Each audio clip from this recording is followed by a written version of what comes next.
할렐루야. 오늘도 하나님의 말씀 가운데에 주님께서 예비하신 그 은혜의 자리에 나아가는 우리 복된 시간이 되기를 소망합니다. 오늘 제목 히브리서 12장 1절부터 13절의 말씀을 가지고 믿음의 경주를 하려면 이란 제목을 한번 잡아봤습니다. 신앙생활을 경주에 비유해서 우리는 그 경주를 완주해야 한다고 오늘 본문에서 우리에게 말씀해주고 있는데, 오늘 여기 모인 그리고 영상을 통해서 보는 모든 주님의 귀한 백성들이 믿음의 경주에 완주해서 주님 보는 그날에 주님의 그 축복 가운데 사는 축복 가운데 나아가는 우리 모두가 되기를 소망합니다. 한 지역 마라톤 대회에서 있었던 이야기라고 합니다. 수많은 사람들이 이 경기에 참여를 했는데, 참가자들은 각자의 목표를 가지고 출발선에 섰고 경주는 시작되었습니다. 여러분, 마라톤 나가 보신 적 있으십니까? 5km, 10km, 20km, 40km 이렇게 여러 종류의 마라톤 대회가 있는데, 정말 수많은 사람들이 모여서 경기를 시작합니다. 각자 목표한 것을 향해 달려가게 되는데, 여기서도 각자 목표를 가지고 경주가 시작이 되었습니다. 많은 사람들이 자신의 페이스를 유지하며 경기를 즐겼지만, 이 한 선수가 다른 참가자들에게 점점 뒤처지기 시작을 합니다. 그는 체력이 부족한 데다가 부상도 당했고 제대로 훈련도 하지 못한 상태였습니다. 달리는 동안 여러 차례 넘어지기도 했고요. 다리에 통증이 찾아오기 시작을 합니다. 하지만 그는 포기하지 않고 결승선을 향해 한 걸음 한 걸음 나아가게 되지요. 대회의 시간이 점점 지나면서 대부분의 참가자들이 이미 결승선을 통과했습니다. 경기장은 서서히 조용해졌고 관중들도 이제는 선수들이 거의 결승선을 통과했기 때문에 그 자리를 뜨기 시작을 합니다. 하지만 그곳에 남아있는 몇몇 관중들은 누군가를 계속해서 기다리고 있습니다. 누구를 기다리고 있었을까요? 맞아, 남들보다 뒤처져 있는 그 한 선수를 기다리고 있었던 것이죠. 멀리서 비틀거리며 달리는 그 선수가 보이자 관중들은 자리에서 일어나 힘차게 외칩니다. 끝까지 해낼 수 있어. 조금만 더 힘을 내. 너는 할 수 있다. 그 남은 관중들이 그 한 선수를 향하여 외치기 시작합니다. 그 응원의 소리가 들리자 거의 지쳐있던 선수의 얼굴에 미소가 띄기 시작을 합니다. 비록 몸은 한계에 다다랐지만 그는 관중의 격려에 힘을 넣어 다시 한 걸음 한 걸음 내딛기 시작합니다. 결승선에 가까워질수록 목소리는 더 커졌고 응원의 함성은 멈추지 않습니다. 마침내 그는 결승선을 통과했고요. 그의 기록은 가장 느렸고 이미 다른 참가자들은 모두 자리를 떠났지만 그는 포기하지 않고 끝까지 달렸다는 사실만으로도 모든 사람에게 감동을 주었습니다. 그가 마지막에 기자에게 이런 말을 합니다. 내가 달리는 동안 계속해서 응원해준 사람들이 있었기에 그는 포기하지 않고 달렸다고 말을 합니다. 그들의 목소리가 들릴 때마다 내가 가치 있는 일을 하고 있다고 느꼈고, 그래서 그리고 그들이 나에게 용기를 주었기에 나는 끝까지 달릴 수 있었다라고 말을 했다고 합니다. 우리 신앙의 경주에서도 이와 같습니다. 우리가 느리거나 뒤처질 때에도 하늘의 허다한 증인들이 여전히 우리를 응원하고 있습니다. 그리고 우리의 동역자들이, 우리 함께하는 자들이 우리와 함께 뛰며 응원을 하고 있습니다. 그들의 격려와 함성이 우리의 마음에 용기를 심어주게 되지요. 그리고 무엇보다도 우리 주님이 끝까지 해낼 수 있다라고 앞에서 우리를 격려하시고 우리를 이끌어주고 계십니다. 결승선을 향해 달리는 우리의 발걸음이 조금 늦더라도 괜찮습니다. 중요한 것은 완주하는 것입니다. 관중의 환성처럼 우리를 응원하는 허다한 증인들을 기억하면서 우리는 끝까지 달려나가는 우리 모두가 되기를 소망합니다. 신앙생활을 흔히 경주로 비유한다고 했습니다. 오늘 본문은 우리가 한 경주를 달리고 있다고 말을 하고 있지요. 그런데 이 경주는 평범한 운동과는 다릅니다. 빠르게 달리는 단거리 경주가 아니라 길고 험한 마라톤과 같습니다. 그리고 이 경기에는 특별하게 관중들이 있습니다. 본문은 그들을 구름같이 허다한 증인들이라고 부르고 있습니다. 히브리서 11장, 오늘 읽은 그 앞장의 11장을 보면 믿음의 선진들의 이름들이 쭉 거론되어 있는 모습을 보게 됩니다. 그래서 11장을 믿음장이라고도 우리가 부르는데요, 아브라함부터 시작하여 모세, 다윗 등 구약 성경의 인물들이 쭉 거론이 되고 있습니다. 그러면서 하나님에 대한 믿음으로 그들이 어떻게 살았는지를 쭉 설명을 하고 있지요. 오늘 그들이 하나님께 신실하게 믿음으로 순종하며 살아왔으며 후대인 성도인 우리에게 믿음의 본보기가 되고 있음을 말씀해 주고 있습니다. 즉 우리가 그들을 보면서 힘을 얻어 앞을 향해 나아갈 수 있다라는 것이지요. 그들은 증인이라고 표현하고 있는데, 그들이 단순히 구경꾼처럼 관찰하는 역할이 아니라 믿음으로 살았던 증거를 남긴 자들이라는 이야기입니다. 그래서 우리는 지금을 살아가는 우리는 그들을 보면서 경주를 완주하게 되는 것입니다. 그렇다면 우리가 믿음의 경주를 완주하려면 어떻게 해야 될까? 오늘 이 관중들도 있습니다. 그들이 우리를 응원하고 있지만 중요한 것은 우리가 그 응원을 받아 어떻게 이 믿음의 경주를 이겨낼 수 있을까? 첫 번째로 볼 수 있는 것은 맞지 않는 옷은 벗어 던져야 한다는 이야기입니다. 바꿔서 이야기하면 우리가 갖고 있어서는 안 되는 무거운 것과 얼매기 쉬운 죄를 벗어 버려야 한다는 것입니다. 히브리서 12장 1절은 이렇게 말씀하고 있습니다. 모든 무거운 것과 얼매기 쉬운 죄를 벗어버리고 인내로서 우리 앞에 당한 경주를 하며 라고 말씀하고 있습니다. 여기서 믿음의 경주를 하는 선수들에게 요구되는 필수 조건은요, 달리기 선수에게 맞는 복장을 갖추는 것입니다. 거추장스럽고 불필요한 옷은 다 벗어버려야 한다는 이야기입니다. 아무리 좋은 옷이 있다고 하더라도요, 그 옷이 경기를 방해하는 것이라면 그 옷을 벗어야 하지요. 여러분, 제가 양복을 입고 있습니다. 요 몇 달 사이에 운동을 쉬었더니 이게 정말로 옷이 넉넉했었거든요. 근데 앞에 단추가 다시 안 맞기 시작을 했습니다. 안 들어가요. 여러분, 만약에 이 양복을 입고 달리기를 한다고 하면 생각을 해보십시오. 볼 때는 멋있어 보이고 좋아 보이고 그죠? 그런 옷일지라도 운동을 할 때는, 특히 달릴 때는 이 옷은 맞지 않는 옷인 것입니다. 바꿔서 이야기하면 값비싼 구두를 한번 신고 있다고 생각해 보십시오. 특히 여성들이 좋아하는 뾰족 구두를 한번 신고 있다라고 한번 생각해 보십시오. 멋내기는 너무 좋을지는 모르지만 그것을 가지고 달리기는 할 수가 없습니다. 그렇습니다. 아무리 좋은 옷이라고 하더라도 그 옷이 경기를 방해하는 것이라면 그것을 벗어버려야 하는 것이지요. 그렇다면 믿음의 경주자인 우리에게 방해가 되는 옷은 무엇입니까? 앞에서 읽은 1절을 보면 뭘 버리라고 말씀하고 있습니까? 죄를 벗어버리라 라고 우리에게 말씀하고 있지요. 죄는 믿음의 경주에 임하는 성도들을 얼매이고 방해합니다.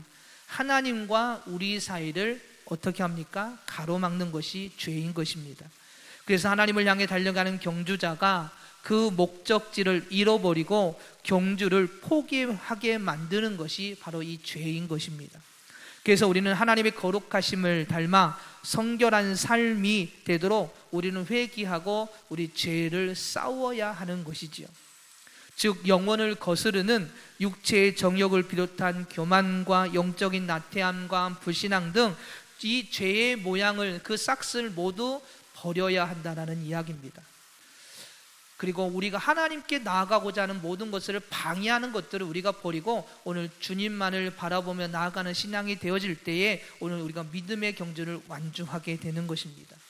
여러분, 바울을 한번 생각해 보십시오. 바울은 회심하기 전에는 그가 빌립보서에서 이렇게 고백을 합니다. 회심하기 전에 이스라엘 족성이요 베냐민 지파요 히브리인 중에 히브리인이라고 말을 합니다. 율법으로는 바리새인이었다라고 말하고요. 그리고 가말리의 제자였다라고 말하면 로마 시민권을 가진 화려한 스펙을 가진 자가 바로 바울이었습니다.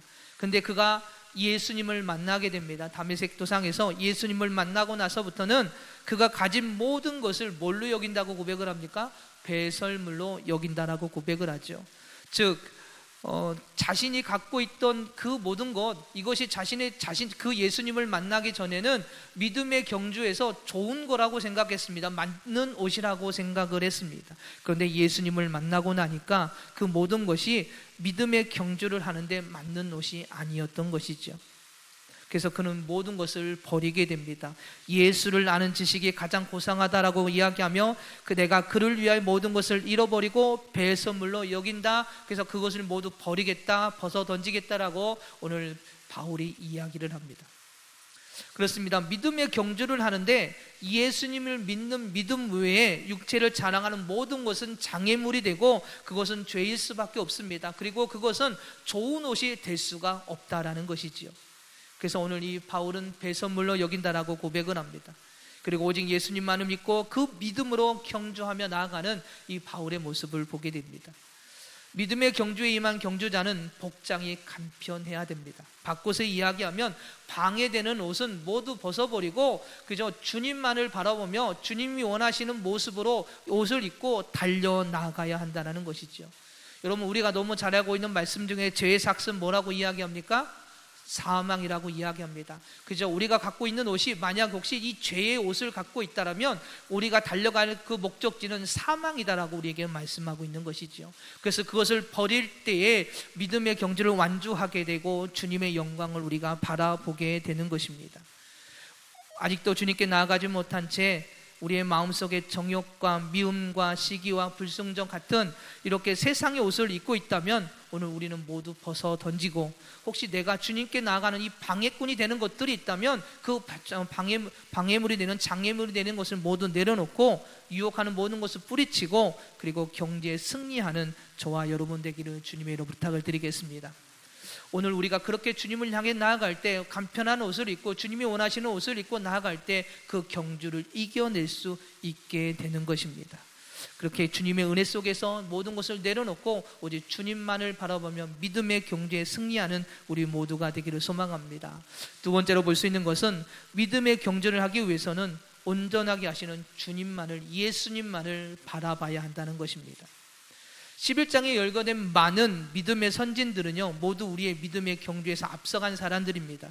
그래서 그들의 삶을 통해서 우리가 용기도 얻고요, 희망도 얻고요, 그리고 위로도 받게 됩니다. 그러나 이들보다 더욱 앞서간 분이 계십니다. 그리고 진정한 선두주자가 있는데 그분이 누구이십니까? 바로 예수 그리스도이십니다. 우리의 믿음의 선구자가 되시며 믿음의 완성자가 되시는 분은 바로 예수님이시지요. 예수님은 믿음의 경주에 있어 최고 선두에 서서 믿음의 길을 개척하신 분이시고요, 그리고 승리의 결승점까지 먼저 가신 분이 예수님이십니다.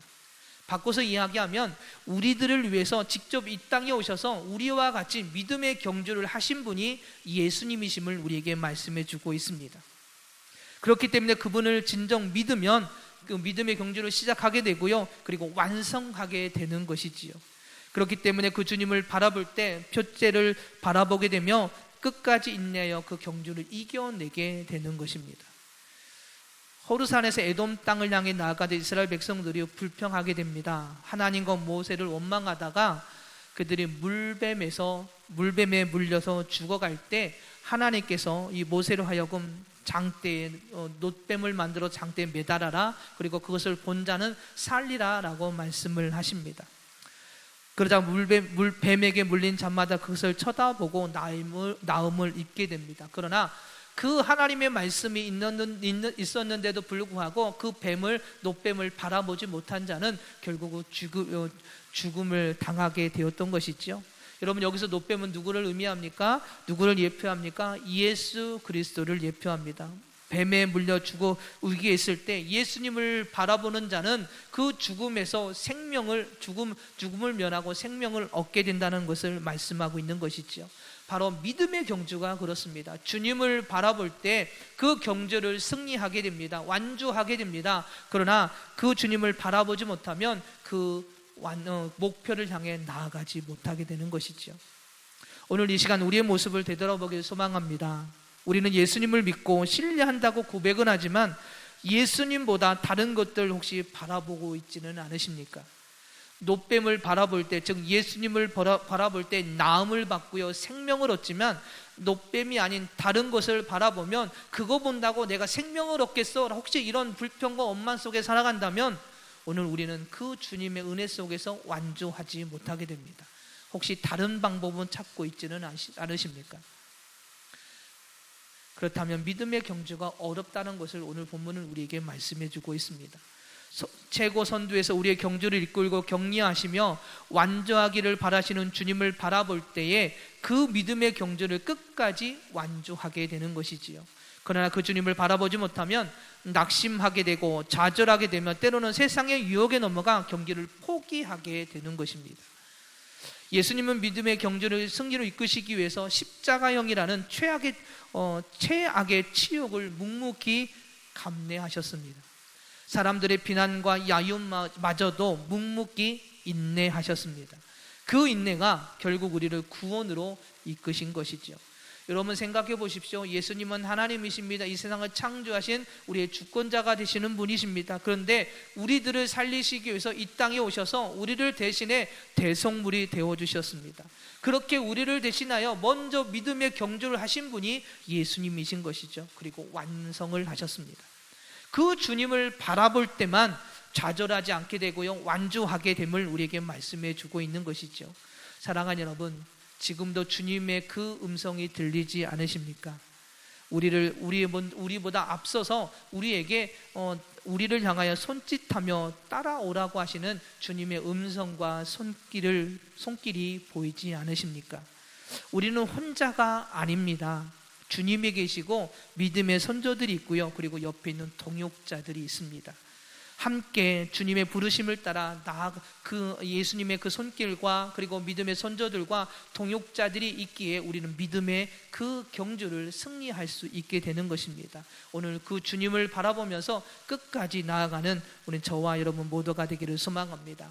세 번째로 볼 수 있는 것은 하나님의 권면과 징계, 꾸지람이 하나님의 사랑임을 알고 우리가 경주에 임해야 한다는 것입니다. 5절에서 이렇게 말씀을 하고 있습니다. 또 아들들에게 권하는 것 같이 너희에게 권면하신 말씀도 이렇도다 일렀으되 내 아들아 주의 징계하심을 경히 여기지 말며 그에게 꾸지람을 받을 때에 낙심하지 말라라고 말씀을 하십니다. 여기서 주의 징계나 꾸지람은 하나님께서 그릇 행하시는 자기 백성들을 돌이키게 하시기 위해 내리시는 고난이나 책망을 말하고 있습니다. 본문에서 이러한 고난이나 책망을 가볍게 여기거나 혹은 이거로 인해 낙심하지 말라라고 말씀을 하고 있지요. 여러분, 부모는 자기 자식이 그릇된 길로 갈 때 그것을 바라보고만 있지 않습니다. 더군다나 그 길의 끝이 패망과 죽음의 길이라고 한다면 그 길을 걸어가는 자녀들을 가만히 둘 부모는 없지요. 타이르고 설득하고 때로는 회초리를 들어서라도 바른 길로 인도하려 할 것입니다. 이것이 부모의 마음이지요. 결코 미워서 하는 것이 아닙니다. 사랑하기 때문에 때로는 그렇게 타이르고 설득하고 회초리를 들기도 하는 것입니다. 이와 마찬가지로 우리 하나님도 우리를 바른 길로 인도하시기 위해 때로는 징계를 내리시고 책망을 하실 때가 있다라는 것입니다. 중요한 것은 그 징계와 책망 앞에 우리의 반응이 어떠한가라는 것입니다. 철들지 않는 아이는 어떻게 합니까? 엄마가 때리면 무조건 싫다고 합니다. 불평합니다. 도망을 갑니다. 그 왜 때리는지, 왜 혼내는지 그 의도는 깨닫지 못하고 그것이 그냥 단지 싫을 뿐이지요. 그 가르침은 알지 못한 채 힘들고 어렵다고 떼쓰는 모습이라면 단순히 고난과 힘든 상황들이 지나가기만을 바라는 그런 모습이라면 신앙의 성장이 있을 수가 없다는 이야기입니다. 완주를 할 수 없게 되는 것이지요. 믿음의 경주를 향해 한 걸음 우리가 나아갈 수 없게 됩니다. 경주를 하다 보면 분명히 어떻게 합니까? 길을 잃을 때도 있습니다. 여러분, 어딘가는 목적지를 향해 가다가 길을 잃은 적 있지 않으십니까? 제가 서울에서요 평택을 내려오는데 길을 잃은 적이 있습니다. 뻔한 길인데도 길을 잃었습니다. 어떻게 해요? 안성 톨게이트를 지나서 천안까지 내려가 버린 것입니다. 생각하지 못하고 그냥 슉 가다 보니 벌써 천안이더라고요. 다시 유턴해서 다시 평택까지 올라온 적이 있습니다. 나도 모르게 길을 잃을 때도 있습니다. 신앙생활도 마찬가지입니다. 나도 모르게 유혹에 넘어가거나 아니면 다른 곳을 바라보다가 그 신앙의 길을, 올바른 길, 하나님께로 나아가는 길을 때로는 잃어버릴 수도 있습니다. 제가 자전거를 좋아하다 보니까 먼 곳까지 자전거를 타고 가는 것을 좋아합니다. 그래서 때로는 휴일이 되거나 아니면 연휴가 있을 때 1박 2일로 자전거를 타고 갈 때도 있었습니다. 제가 가장 멀리 갔던 적이 서울에서 원주까지 자전거를 타고 갔던 적이 있었는데, 물론 너무 힘들어서 돌아올 때는 자전거를 버리고 기차를 타고 왔지만 한번 1박 2일로 한번 그렇게 한번 가본 적이 있었습니다. 그런데 그 자전거를 타다가 이정표를 제가 잘못 보고 잘못 길을 들어서 1시간 동안 헤맨 적이 있었습니다. 여러분, 길을 잘못 드니까요, 이정표가 없습니다. 길도 엉망입니다. 그리고 누구 하나 길을 제대로 가르쳐주는 사람도 없습니다. 결국 헤매다가 돌아왔지만 그때는 벌써 마음도 지치고 몸도 지쳐 있었습니다. 그렇습니다. 세상은 우리를 올바른 길로 안내하지 않습니다. 우리가 방황을 하다가 세상으로 나아가면 세상은 우리가 다시 그 믿음의 길로, 신앙의 길로, 하나님께로 나아가는 길로 올바로 안내하지 않습니다. 반대로 더 잘못된 길, 죽음의 길로 가르치며, 그리고 그 길이 올바른 길이라고 그들은 그렇게 말을 합니다. 그 유혹에 빠져 허우적거릴 때 주님은 우리를 그냥 내버려 주시는 것이 아니라 때로는 권면하시고, 때로는 징계도 하시고, 때로는 꾸짖기도 하시면서 그 길에서 돌이켜 진리의 길, 생명의 길, 믿음의 길로 우리를 인도해 주시는 것입니다. 그래서 때로는 주님께서는 권면으로, 때로는 징계로, 꾸지람으로 우리를 그렇게 인도해 주시는 것이지요. 그것이 주님의 사랑임을 우리가 알아야 될 줄 믿습니다.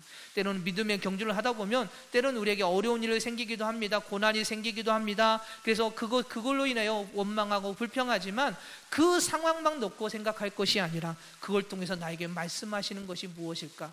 내가 잘못된 길로 걸어가서 하나님께서 주신 것은 아닐까? 주님께 묻고 구하면서 주님이 원하시는 그 진리의 길, 생명의 길, 올바른 길로 다시 나아가야 되는 줄 믿습니다. 주님이 그냥 징계하시고 꾸지람을 주시는 것이 아니라 그 안에서 주님은 더 마음 아파하시며 우리를 징계하시고 꾸지람을 주신다는 것을 우리는 기억해야 될 줄 믿습니다. 그 사랑을 느낄 때 다시 올바른 길로 나오게 되고요, 다시 믿음의 경주를 시작하게 되는 것입니다. 이것이 바로 성숙한 신앙인이 갖춰야 할 태도이며 믿음의 경주를 하는 삶의 모습인 것이지요. 10절에서 이렇게 말씀하고 있습니다. 그들은 잠시 자기의 뜻대로 우리를 징계하였거니와 오직 하나님은 우리의 유익을 위하여 그의 거룩하심에 참여하게 하시느니라. 육신의 부모는요, 세상의 복을 위해 징계하고 책망합니다. 우리가 그러지 않았습니까? 자녀들이 잘 되기만을 위해서 징계하고 잘 되기만을 위해서 때로는 책망합니다. 그러나 주님은요, 우리의 유익을 위해서 징계하시고 책망하신다라고 우리에게 분명히 말씀하고 계십니다. 우리의 유익은 무엇입니까? 영원한 생명입니다. 구원입니다. 믿음의 경제의 완주를 위해서 주님은 우리를 위해 징계하시고 책망하시는 것이지요. 우리의 유익을 위해 징계하시는 주님의 마음을 깨닫고 빨리 순종하여 원래 우리가 가야 할 경주의 자리에 들어서는, 그래서 주님만을 바라보며 완주하는 오늘 우리 모두가 되기를 주님의 이름으로 축복합니다. 말씀을 정리하겠습니다. 믿음의 경주는 쉽지 않습니다. 지금 우리가 지금 믿음 생활을 하면 달려왔지만 여러분 어떠셨습니까? 때로는 힘들고 어렵고 고통이었고 고난이었고, 그래서 때로는 쓰러지기도 하고 넘어지기도 하고 원망과 불평 속에 살아온 것이 사실 우리의 모습이었고 우리의 신앙의 모습이었습니다. 때로는 지치고 넘어지고 길을 잃기도 합니다. 때로는 하나님께서 말씀하시는 것이 이해가 되지 않고요, 그 말씀의 자리에 나아가지 못할 때도 너무나도 많습니다. 그래서 점점 더 신앙도 이뤄지고 믿음도 이뤄지고 말씀도 이뤄지고 세상에 방황했던 우리의 모습들도 분명히 있습니다. 하지만 경주는 혼자 하는 것이 아니라 주님께서 도와주시고 믿음에 허당한 증인들이 우리를 격려하고 있다는 것을 우리는 기억해야 될 줄 믿습니다. 믿음의 완성자이신 예수님께서 지금도 우리를 기다리고 그리고 손짓하며 우리를 이끄신다는 것을 기억하고 오늘 우리는 그 주님을 바라보는 신앙이 되기를 소망합니다. 우리를 위해 앞서 걸어가신 예수님을 바라보며 때로는 우리의 유익을 위해 주시는 징계와 꾸지람이 우리를 완주하게 하신다는 것을 기억하고 환경이 아니라 하나님께 주시는 말씀, 은혜를 생각하며 한 걸음 한 걸음 주님께 달려나가는 신앙의 모습이 오늘 저와 여러분에게 있기를 소망합니다. 그 무거운 짐과 죄를 모두 벗어버리고 인내하며 주님과 함께 결승선을 향해 달려나아갈 때 우리는 분명히 완주하게 되는 줄 믿습니다. 오늘 우리 모두가 그 은혜 가운데 승리하는 저와 여러분 모두가 되기를 소망합니다. 완주하는 삶이 되기를 원합니다. 그 주님만의 끝까지 붙들고 완주하여 주님의 영광을 바라보는 신앙의 모습이 우리 모두에게 있기를 소망합니다. 기도하겠습니다.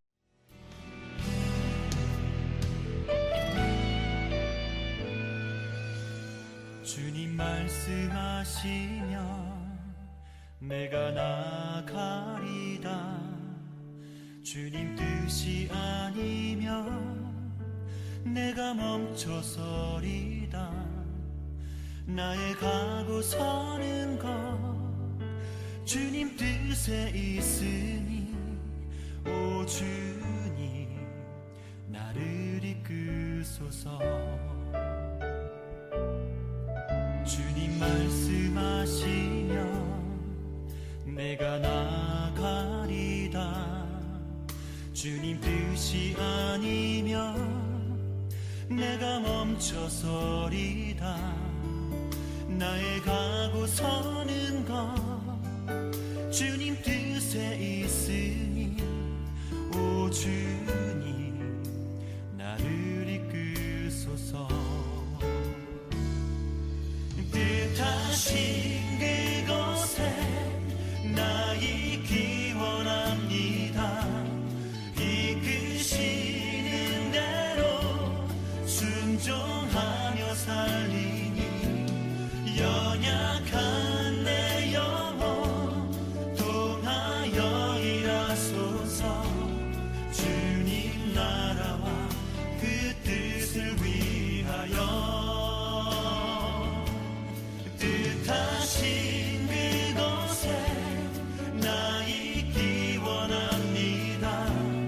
이끄시는 대로 순종하며 살리니 연약한 내 영혼 통하여 일하소서. 주님 나라와 그 뜻을 위하여 오 주님 나를 이끄소서.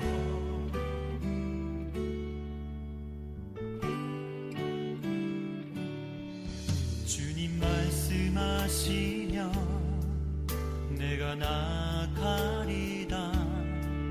주님 뜻이 아니